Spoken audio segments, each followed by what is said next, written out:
Terima kasih rekan, terima kasih. Bismillahirrahmanirrahim. Assalamualaikum warahmatullahi wabarakatuh. Salam sejahtera. Baik, saya ingin pertama-tamanya mengaturkan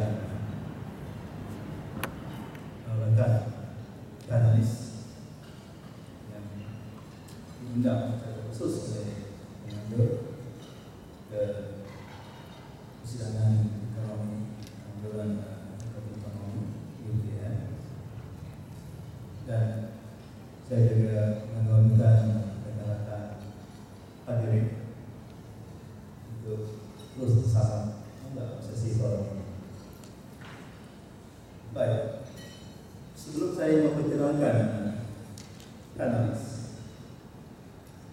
saya ingin membawa rekan-rekan audiens, peserta yang saya inginkan semua, tentang beberapa fakta ECER, East Coast Economic Region. Jadi saya dimaafkan cara penyebutan untuk ECER dan bisa lagi share. Saya kena sebut satu-satu untuk ECER, East Coast Economic Region. Baik, dia merangkumi Terengganu, Kuala, dan sebagainya. Begitu dalam Malaysia khususnya. Dari segi kawasan, it is actually 51% of the total land area of the peninsula.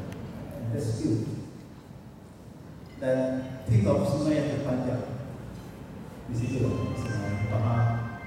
Think of the highest mountain, di situ lah Gunung Tak.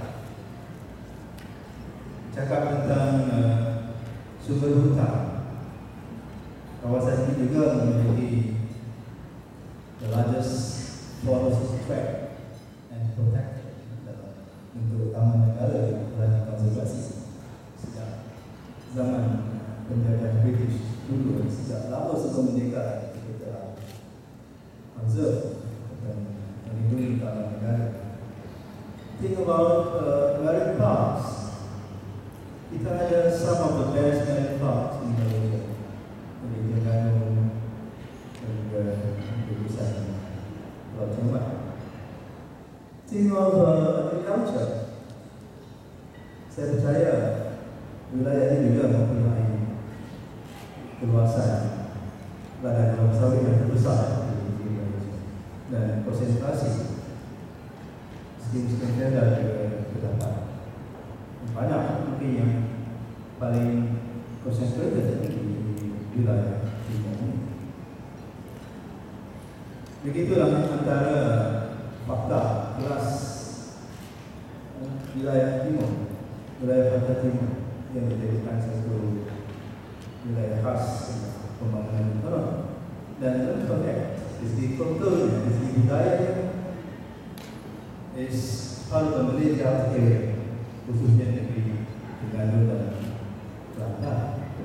Jadi is part of the Malaysia area, dan economically, natural resources dan culturally they are unique. Dan tentunya this pose unique challenges to ECER on how to develop and how to make people move to be responsive to the various strategies proposed by the government. Baik, saya tidak ingin memperpanjangkan lagi tentang itu. Okey, sebelum saya memperkenalkan panelis, saya ingin memberikan gambaran tentang bagaimana saya akan organize this talk. Yang pertama, saya akan lontarkan beberapa soalan, khususnya pada Dato Razali, panelis Dato dan juga Dato Oleh, beberapa soalan background tentang evolusi dasar yang berkait dengan regional development authorities. Dan round kedua, kita akan menjemput juga analis untuk membuat pembentangan selama lebih kurang 10 minit. Dari situ kita harap akan mempunyai masa lagi untuk saya melontarkan soalan-soalan selepas presentation setiap analis, dan akhirnya we will open the floor, we will invite questions from the floor. Dan for that, berapa masa kita ada?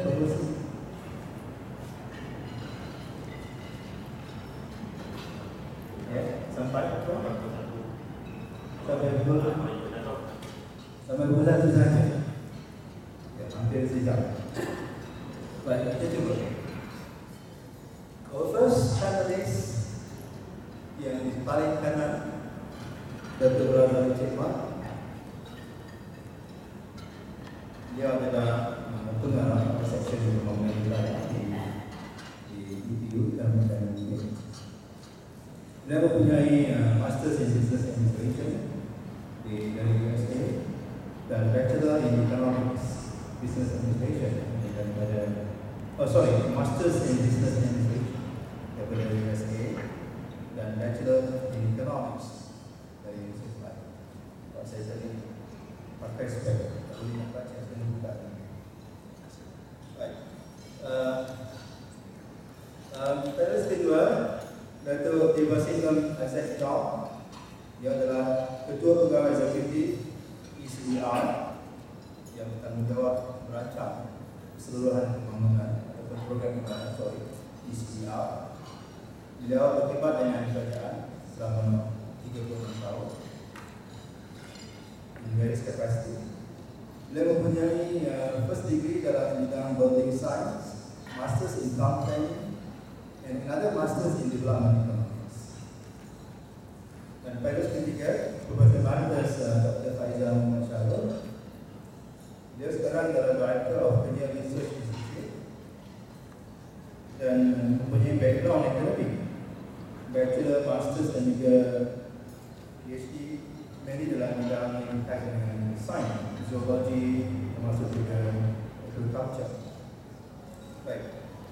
Saya tidak boleh for Emeritus untuk lebih detail lagi dari segi uraian payudara, dan saya percaya akan ada nanti dalam proses payudara masing-masing panelis. Baik. Soalan yang pertama, khususnya untuk Datuk Razali Jamal. And this is actually to enlighten us, terutama bicara-bicara pada untuk kita mengimbau suasana tahun-tahun 70-an. You will not allow yet, most of you. Tapi daripada huraian ini, diharapkan kita boleh membuat imajinasi. Ada imajinasi tentang bagaimana evolusi dasar pembangunan. Baik, sejurus selepas diri dilancarkan sekitar awal tahun 70-an. There were a host of regional development authorities established by Negara dalam konteks untuk mencapai matlamat asas kita. Baik, di utara kita ada PERKEM, Penang Regional Development Authority. Kita ada Kedah Development Authority. Di selatan kita ada Johor Negara Development Authority. Di Pahang kita ada Negara, Pahang Negara Development Authority dan juga Lembaga Kemajuan Wilayah juga. Di Kelantan kita ada Kesedar, Kelantan Selatan Development Authority. Di Ketengah kita ada Terengganu Development Authority, Terengganu Tengah Development Authority Ketengah. Dan of course kita ada Mada dan juga ada Kuala, dan kita ada various integrated agricultural development programs yang melibatkan pembangunan wilayah.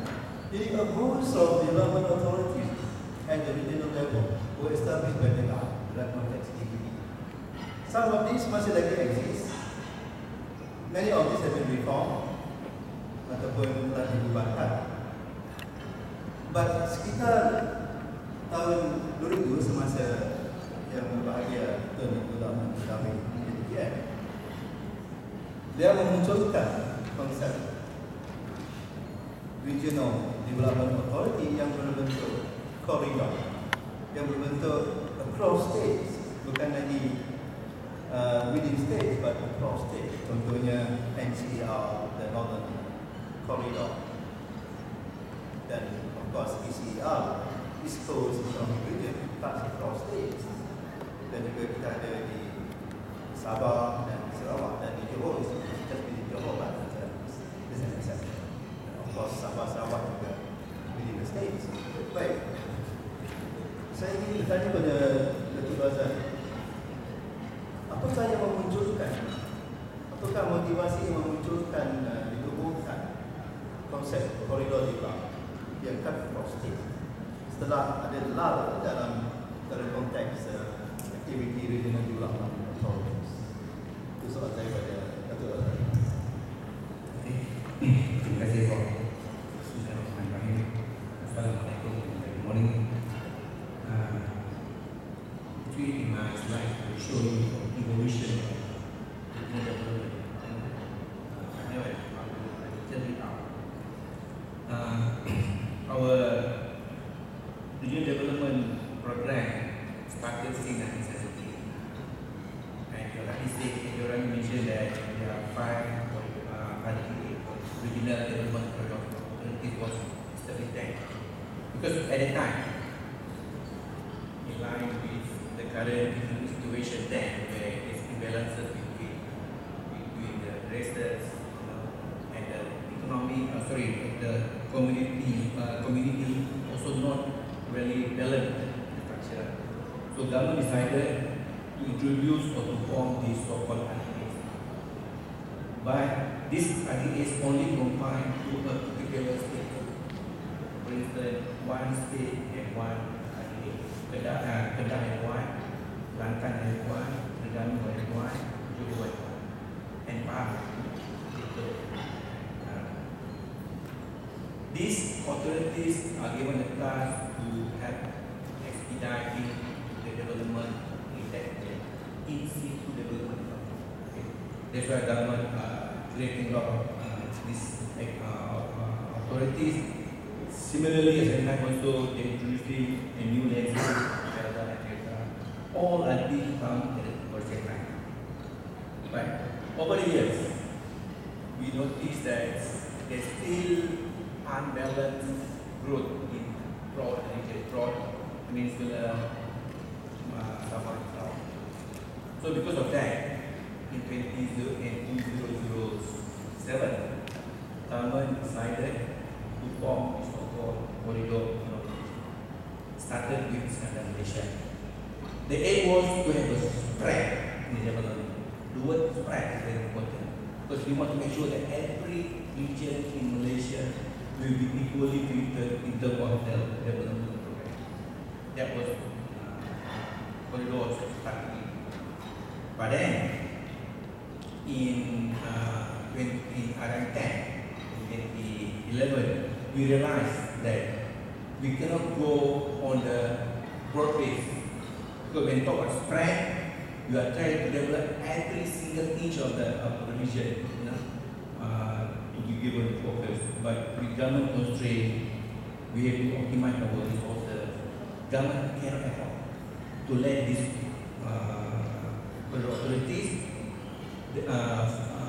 plan the entire area. So under RM10, we ask them to focus. Focus means what is the niche in Iskandar, what is the niche in NCIA, in ECER, also Sabah and Sarawak. So then they are trying to focus, taking advantage of their niches and also their so-called economic advantage. So that was the reason why we have this corridor authorities as a start for discussion. But I understand that you'll be presenting some materials to the audience shortly. Baik, terima kasih for your response. Untuk Dato' Faizah, my question is, well, we know that before we set up these various economic corridors, including ECR, we have like more than 200 area farmers organization, which is under the supervision of Lembaga Kebangsaan, again, statutory body. And these area farmers organizations, they are multi-purpose. They can do whatever they like, literally. And they are organized at the three levels: area, state, and national. Of course, there are some other agencies which relates to rural development as well, like Vista and Felda, which is quite specialized.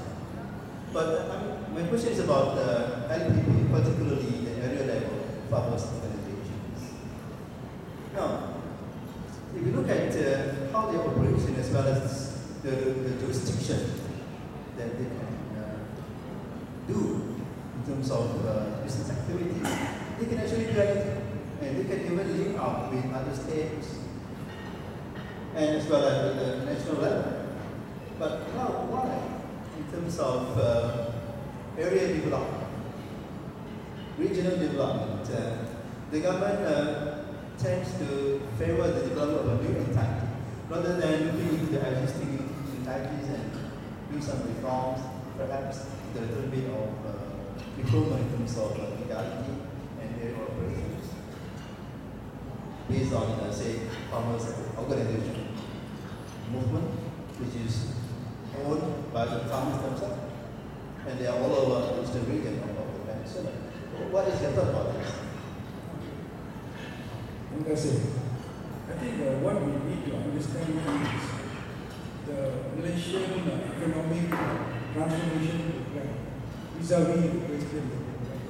You know, in the 60s and 70s, we were in the agriculture era. So a lot of these institutions were created during this era where we are just beginning to develop the country of agriculture. But as we moved into the 80s, we went to investments. And then when we moved into the 90s, we went into productivity and then knowledge-driven economy. So these institutions that were created for a very specific purpose. For example, in the case of the LPP, it was just for the farmers and the productivity of the agriculture sector. So it doesn't mean that when these new economic corridor authorities were created, lembaga and usually tidak ada peran. They will continue with their current function under the Ministry of Agriculture. But in addition to that, we need to look at value-added strategic sectors of the economy.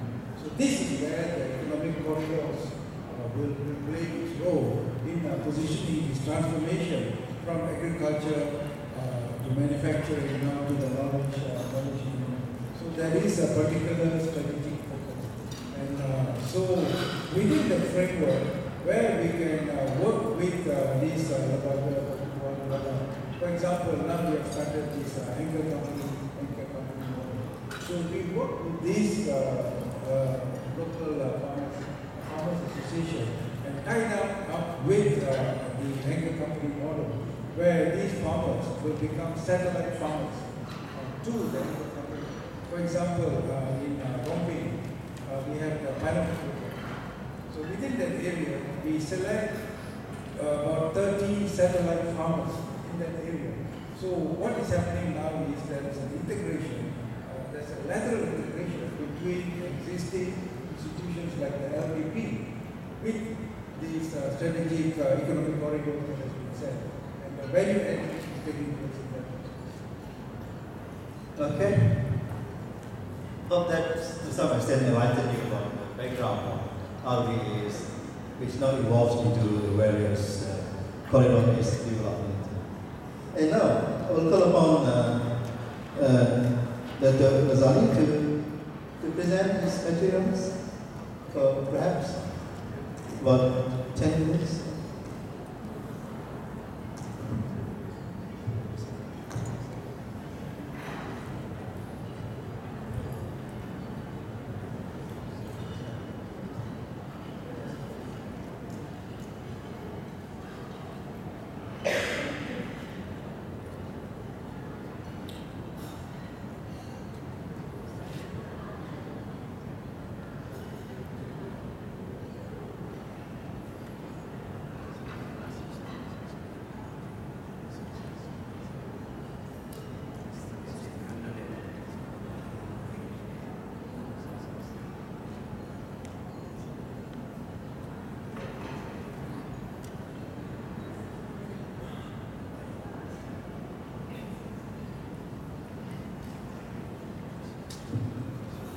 Okey, terima kasih Prof.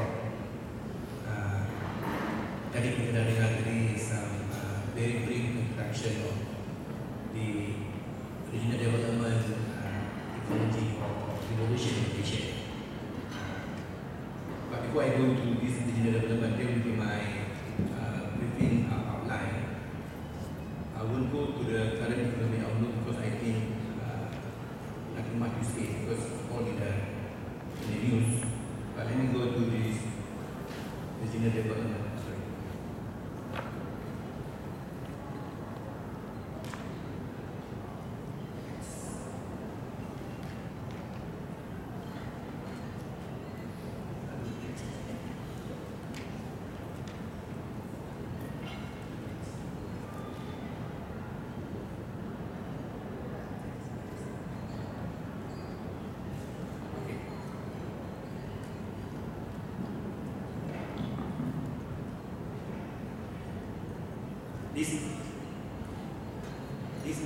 These are the so-called regional development evolution in Malaysia.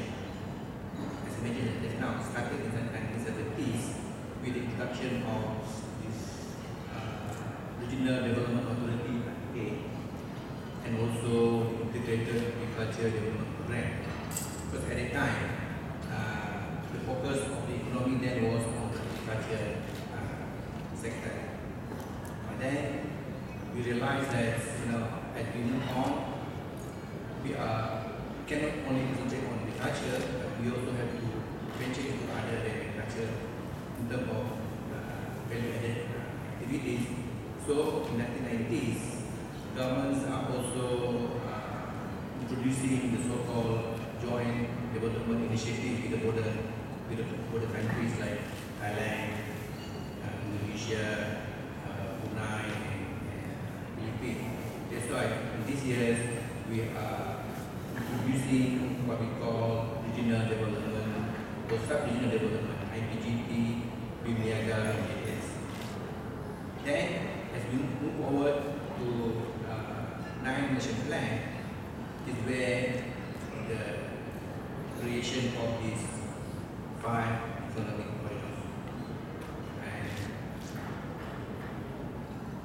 let me see, this is what is mentioned by our former Prime Minister, Dato, saying that an important agenda of the government is to ensure development is spread. So the word spread is quite crucial at that time. Spread throughout the country. Because we realize that there are some less developed areas that left out under this economic development government.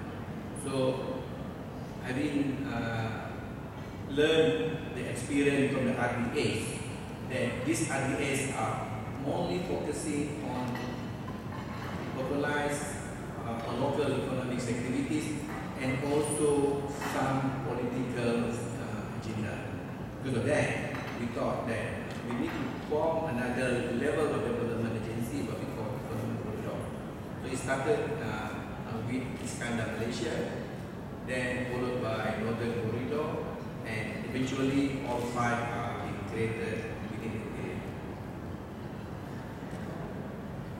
And again, as I said, we can see some development impact after creating these corridors. There is a reduction in poverty, improvement in infrastructure facilities, and we are also developing quite a new township. We create new employment opportunities for rural people. So these are, you can see the impacts of what we have been doing all these years. And again, the objective is very clear: to promote balance in the development, to accelerate the transformation towards high-value, knowledge-driven economies, and also at the same time, we are trying to entice private sectors to come on board and try to play their role as well. So, as you can see, since 9 Nation Plan until 10 Nation Plan, we have given most presentation to ECERDC. I think by virtue of their status at the time, more of this allocation agreement for basic infrastructure. That's why ECR are getting higher allocation because we need to provide more infrastructure to them. Likewise, in Iskandar, when it was started, we give them quite high allocation because they need to have this basic infra. But you can see, in RM10, they don't need any more basic infra. So that's why the allocation given to them was dramatically reduced. But for Sabah and Sarawak, there's another issues that we have to look at because for Sabah Development Corporation, the entire state is corridor. So definitely we have to ensure that whatever allocation given to them must also be given to state economic planning as a whole. So that's why the allocation given to them was not very high. Likewise, score under Sarawak is also the same thing. Also. We give them more for basic infra rather than for investment opportunities. So why? This slide given you the reason why we have to think about this regional development. Because you can see from the slide, the central center which comprising Selangor, Wilayah Kebangsaan, the extent Melaka and Persidangan, they are the ones who benefited the most from our development. So because of this, we have to spread out the development. You can see now, East Coast from 1995 to 2000 very low in terms of their contribution is very low. But again, as you go up, they need to be given equal treatment in terms of distribution of allocation to them. Okay, this is what I can summarize the achievement achieved of all the 5 corridors. Again, Iskandar being the first that take off, they have already received about almost like 140.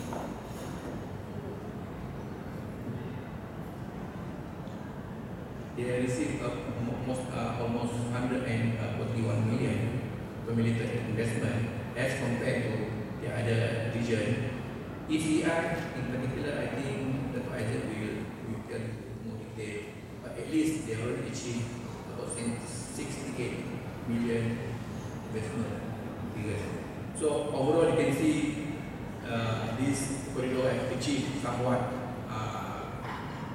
positive improvement vis-a-vis their blueprint, because every regional authority had their own blueprint and they had their own KPI. Okay, these are the comparison of state with northern region, with central region, with eastern region. So you can see from this chart that there are tremendous improvement in terms of GDP by state, GDP by per capita, and also the monthly income. This statistic shows that with the introduction of this corridor, most of these recipient states are benefiting from this program. Okay, I think the most important issue that everybody must think of is about addressing the issues that facing us. We are talking about advanced nation by 2020, and we are caught in the middle, so-called middle income nation for the last 70 years. So that's why we are working very hard to achieve this so-called advanced nation. But these are the issues that we need to address. Productivity still very low, structural transformation still very slow, human capital, as we say, is still insufficient, still dependent on different levels. Product competitiveness, we are still declining, and also fiscal sustainability